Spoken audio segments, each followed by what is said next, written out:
I'm to the point of preparedness all the way to that thin line of not waiting for the perfect time to do something. Like, so I'm always teetering that point where I'm going to push myself and really think about it, do my research, hardcore research about everything I do.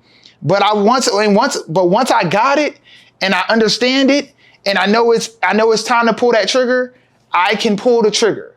I don't let the fear of the risk or the fear of what's going on stops me from pulling that trigger. I trust myself to be myself. I trust myself to trust my research.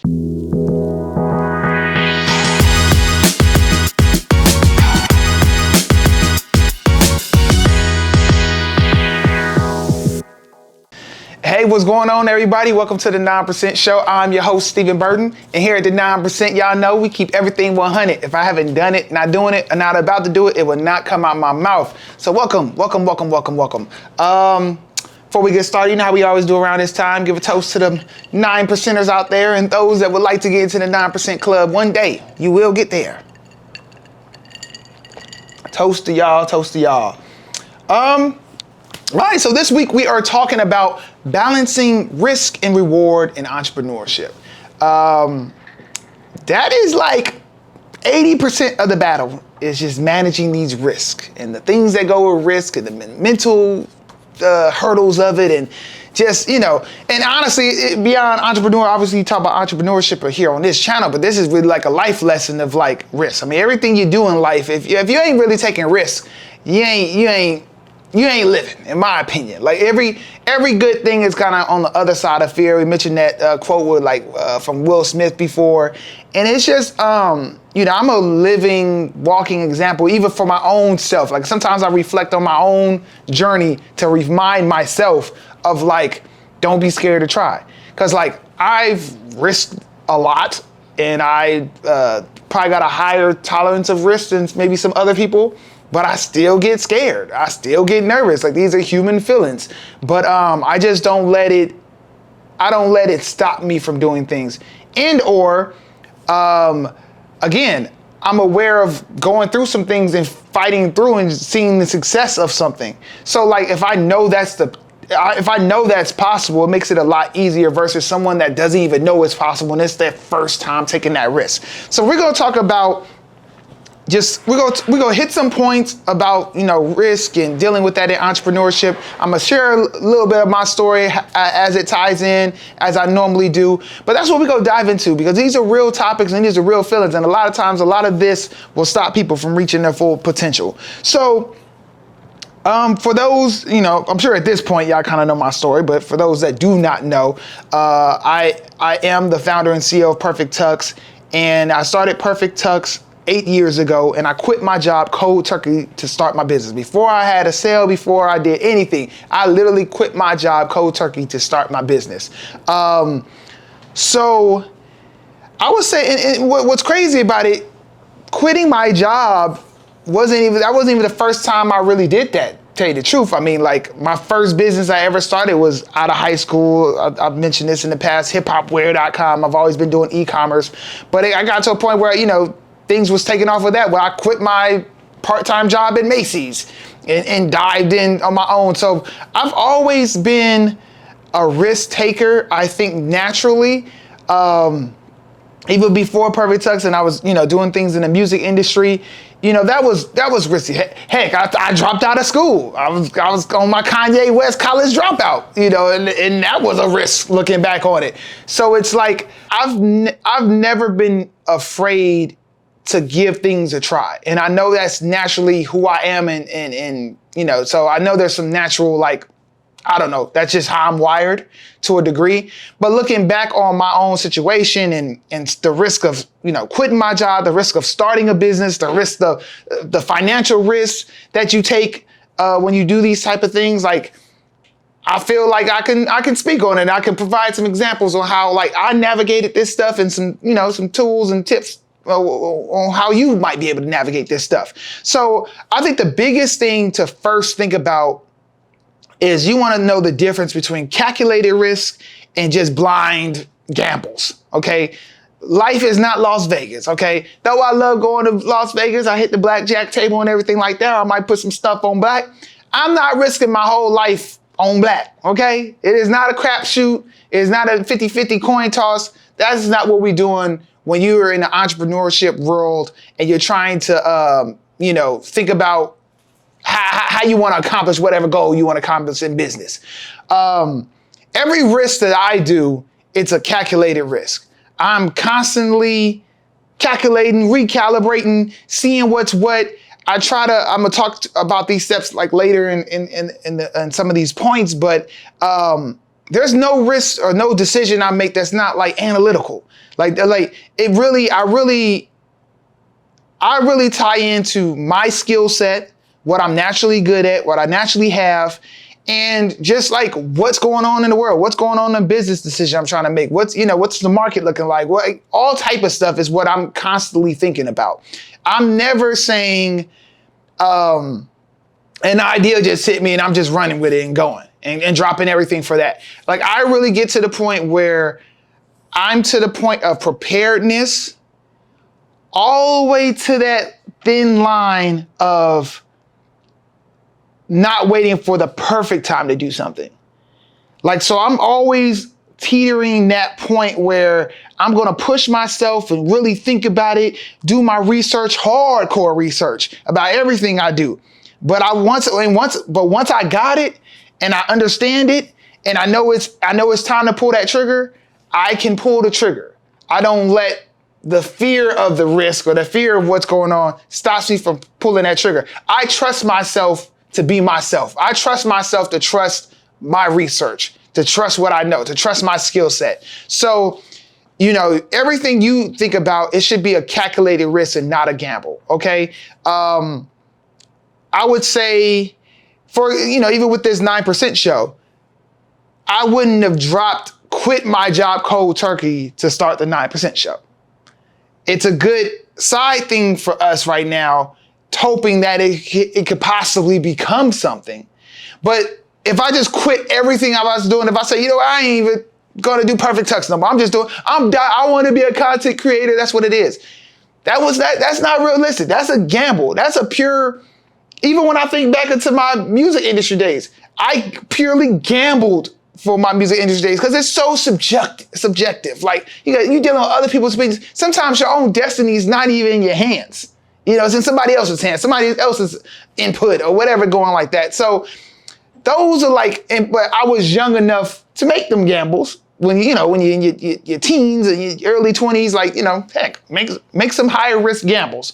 But as you get older in life and can see what's going on, you start to know the difference between just blind gambles and calculated risks. So that's very important. Also, during that process of thought process for an entrepreneur, you really want to assess and manage risk, okay? What really worked for me in assessing risk, and again, doing my research and all the planning that goes into that, is business plans.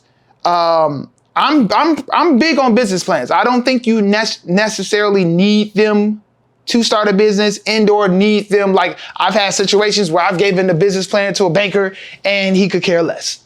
All he cared about was the numbers and everything else going on. But what I do find great with business plans is it just really forces you to fully think about what you're trying to do, what you're trying to accomplish with your business idea. It forces you, it has questions in there that you must answer. And so one part actually of inside of a business plan is a SWOT analysis. And that's for strength, your weaknesses, your opportunities, and your threats.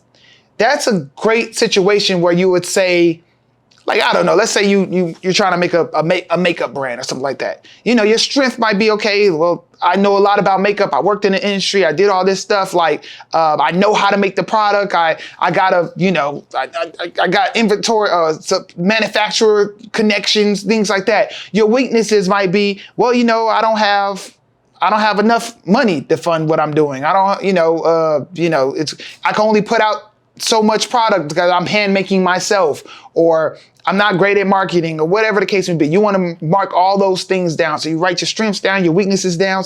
Then it might be opportunities like, oh shoot, the market is this size. Oh, there's an opportunity for dark-skinned women that needs these colors. That, it's hard to find these. Like, what's the opportunity there for you?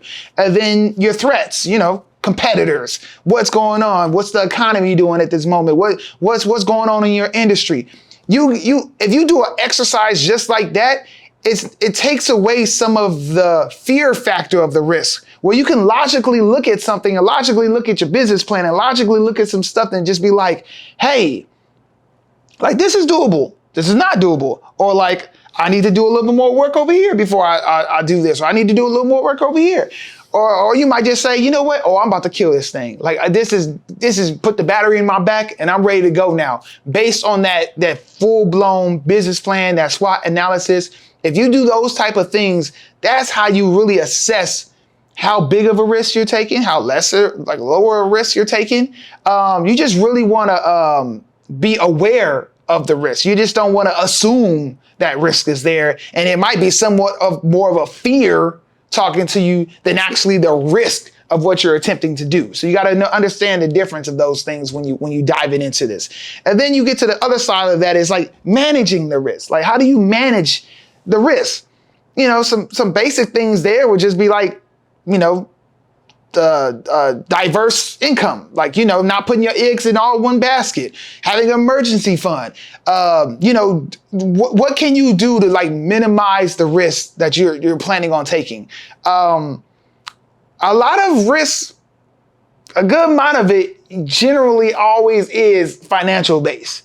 Like, are you willing to risk your life savings? Are you willing to risk your livelihood? Are you willing to risk your what you're accustomed to in life? Like, you like to be able to go shopping and you like to be able to buy new clothes every once in a while. Are you willing to risk that? Are you willing to risk your quality of life? Those are always kind of tied into financial aspects of entrepreneurship. So, maybe it's like our last episode we talked about, maybe it's having the right partner, maybe having the right business partner that can like help you minimize the risk that you're about to take. There's all these things, and you want to see what you can do there. For me, it was about, creating that runway and that buffer to give myself an opportunity to make things happen. So I wanted to make sure I had X amount of dollars in the bank, a little runway to make something happen. But, like I said, I didn't really have too much. And my mom was kind of, it's funny. People might look upon my situation and my story and be like, oh, that was a crapshoot to a degree. Or like, man, you really took a blind gamble. But trust me, it was all calculated. No matter how I had to get it, I was going to get it and figure out a way to get it. But it was all calculated. Like, it was like, I felt very strongly about the things that I do and still do to this day. So that's pretty much like assessing and managing the risks and how you want to think about that thing there. Your next thing you really want to think about, and this is being honest with yourself, is your risk tolerance. Like, where are you at for real? Ain't no sense in doing some stuff you ain't got no business doing. Like I've already, said at the top of the episode, is that like, I have a higher risk tolerance than other people. Mine is based on a lot of my tolerance for risk at the beginning was just like a utmost confidence in myself. But now you put that utmost confidence in myself and I can see the results of certain things. Like I've realized it. I've seen what could happen. So if I did ABC, and it came out okay and I survived and I'm still here, living, not saying everything was sweet, not saying everything is always good, but like, oh, I made it to the other side of that, it is what it is. But I take those real life experiences and put that on top of my confidence I have in myself to know the next opportunity, like, okay, as long as I'm ready, as long as it's a calculated risk, as long as I do my research and can trust my skill set, oh, I'm ready to go. But if you could be honest with yourself and be like, you know what? I don't have a good high tolerated risk. That's okay. Then you try to manage the risk. You try to minimize it. The things we just talked about, saving up some money, finding you a business partner, whatever it could take. Or maybe it's just recognizing and doing the work again, the business plan, the SWOT analysis, like you need that stuff to help to minimize the risk in your own head and, make it more realistic for what you're trying to do. Know where you're at and be realistic with maybe the type of business you want to start. Maybe you want to start a business and maybe you're like, well, you know what? I'm more comfortable doing a franchise because I'm getting known policies, procedures, operations that have a track record of working. Like that's lower risk than saying I want to start a restaurant from scratch.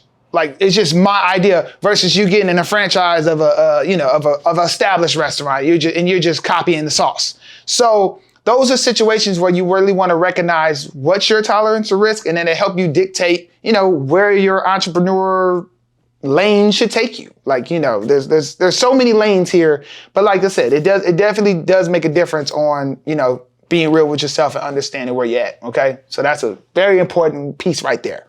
Now we'll talk about, some tips that kind of go with, I guess all these been tips, but I kind of want to dive on some tips that I would give to manage risk a little bit more deeper, and we're going to dive deeper in these type of things. But I think one of the biggest things when someone, starts a business, has a business idea, it's okay to start small. Okay. It's okay to start small, start it as a side hustle, just to test the waters, test that you get some traction. Again, it's whatever you can get that for me equals calculated risk.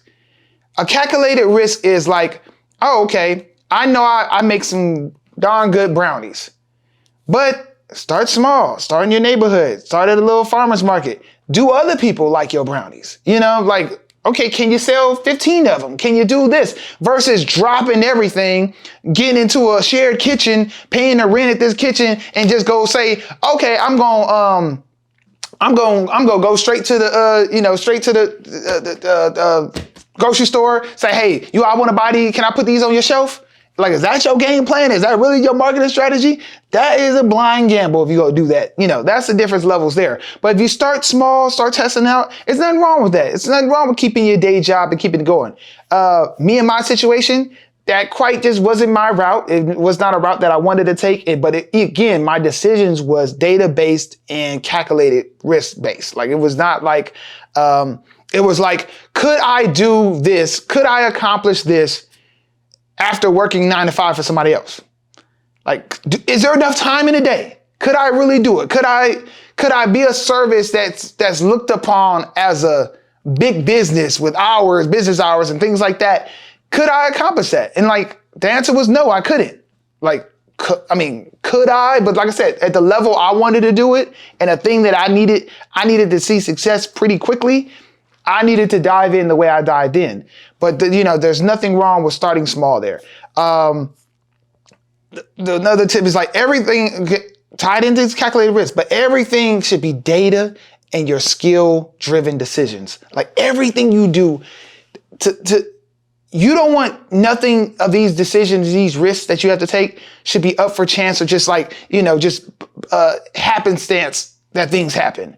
Like you need to really understand your market, what your product is, what you're solving, what the problem you're solving, what's your competitors out there. Like you need to be very well versed on every single thing that you're diving into to make these decisions. Because the fact of the matter is, even if you're able to get through the hurdle of starting your business, there's still risk. Every time I hire a new employee, that's a risk. I'm scared of that. Like that moment, I'm like, it's crazy. Every time there's different levels, there's different decisions to be made.